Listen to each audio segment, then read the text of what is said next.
Welcome back, and welcome to part 6 of our series, What the Hell is Going On in Gaza? Through 23 episodes now, we've covered quite a lot. Mostly, we've focused on facts and history. For sure, there's a lot of that, and that's relevant. In this episode, though, we'll do something a little different. We'll talk about morality, right and wrong. There's a lot to think about with what's going on in Gaza, so let's get into it. We're going to start by talking about moral relativism, what it is and what it has to do with the war in Gaza. What is moral relativism? It is the belief that there is no objective standard for right and wrong. A moral relativist would say, who are we to judge others? Their lived experiences are different. Their cultures are different. Their circumstances are different. Therefore, whatever they do is okay, and we have no right to challenge them. That might sound reasonable at first, but it is horribly, horribly wrong. The problem with moral relativism is that it allows for all sorts of atrocities. Let me give you a few examples to make the point. Who are we to judge apartheid in South Africa?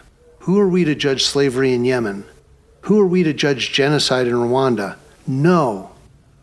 Is it okay that some people can be discriminated against or be made slaves just because the circumstances of their cultures or situations are different than ours? Of course not. The danger of moral relativism is that it allows for bigotry, prejudice, racism, and oppression. The moral values in some societies require women to cover their hair. In the West, we shrug and say, oh well, that's just how it is over there. But Iranian women have been beaten to death over not properly covering their hair. What about fathers murdering their daughters for the shame they brought to the family by being raped? What about young men in Palestine being thrown off roofs for being gay? What about female genital mutilation, which happens today in 30 countries in Africa, Asia, and the Middle East? Moral relativism would tell us that we shouldn't judge these practices because we can't ever truly understand those different cultures. According to a December 2022 research report titled Honor Killings in the Eastern Mediterranean Region, a Narrative Review, which was published online by the National Institutes of Health, quote, the highest number of honor killings is believed to be in Pakistan. A total of 4,101 cases of honor crimes have been reported to the court in the period between 1998 and 2003 by the Pakistan Ministry of Interior. Furthermore, the Human Rights Commission of Pakistan reports a steady increase in the frequency of honor killings. Also, quote, 18% of women killed were under the age of adulthood. That's less than 18 years old. Moral relativism allows for different groups of people, races, religions, castes, ethnicities, really any identifiable group, to be treated differently. In some cases, it's deemed okay because it's happening in a different culture. In other cases, it's deemed okay because of who's doing it or who it's being done to or why. Here, morality becomes relative to the circumstances. The Nazis murdered 6 million Jews because they deemed Jews to be Untermenschen, subhumans, and a threat to German society. Moral relativism allows for right and wrong to depend on such arbitrary and capricious determinations. The Nazis didn't believe what they were doing was morally wrong. That's moral relativism. When the Taliban in Afghanistan forbid women to be educated or have jobs or go outside without wearing a burqa, or when they allow them to be beaten and raped by their husbands with no consequences, it's because they're women. The Taliban do not believe what they're doing is morally wrong. That's moral relativism. When, quote, resistance by any means exactly that, it's okay because oppressors aren't entitled to the same rights as others. That's moral relativism. When the UN Special Agency for Women won't acknowledge or condemn the brutal, systematic, and grotesquely violent rape of Israeli women on October 7th, it's because oppressors aren't entitled to the same rights as others. That's moral relativism. When American teenagers are harassed and assaulted at school only because they're Jews, and that somehow links them to the actions of a foreign government some 5,000 or 6,000 miles away, it's okay because oppressors aren't entitled to the same rights as others. That's moral relativism, and it's madness. Young people are being taught to see the world only in terms of oppressors and the oppressed, colonizers and the colonized. They are also being taught to believe that any action taken to oppose oppressors and colonizers, or to support the oppressed or colonized, is not just allowable but righteous. This is moral relativism, and we have allowed it to become an entrenched ideology among many in the progressive left, and particularly at American colleges and universities.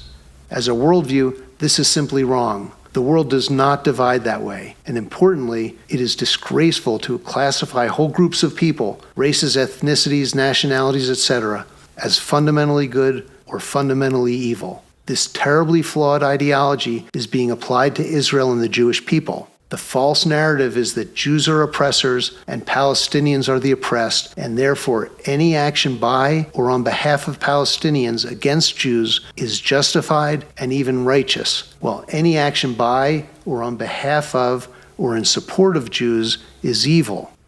Viewing the Israeli-Palestinian conflict this way is factually and historically inaccurate and morally bankrupt. This is important for perspective, and we need to have an accurate and appropriate perspective if we're to understand what's going on in Gaza. So let's consider Hamas's October 7th attack on Israel. Do you really believe torturing innocent children is acceptable if they're born to a race, religion, or nationality that you deem to be part of an oppressor group? No. It is a moral abomination regardless of the situation. And so is rape, and so is kidnapping, and so is burning parents alive in front of their children, and so is burning children alive in front of their parents. There are no circumstances ever where such monstrous acts should be accepted or justified. Any ideology that excuses such acts under any circumstances is evil. There are no circumstances where this is morally acceptable. Applauding or even excusing this based on it being, quote, resistance by any means is morally wrong. These were posted by the IDF on X. Think about what actually happened. Babies stomped to death. Mothers and their children burned to ashes. Children cut to pieces. We can also see this moral relativism very clearly in the chants and posters of US and European protesters proclaiming, by any means necessary. That in itself should set off alarms. By any means necessary cannot be a permissible standard. Not only does this excuse Hamas's barbaric actions, what if those chanting and carrying posters decide that torture, murder, and kidnapping of so-called oppressors, which they are now defining as all Jews anywhere in the world, is necessary, which clearly some already do? That's the logical conclusion of their moral relativism, an oppressor versus oppressed worldview, and that has to be unacceptable to any civilized person. Because any ideology that justifies, quote, any and all means to attack members of a race, ethnicity, or nationality it deems oppressors is evil.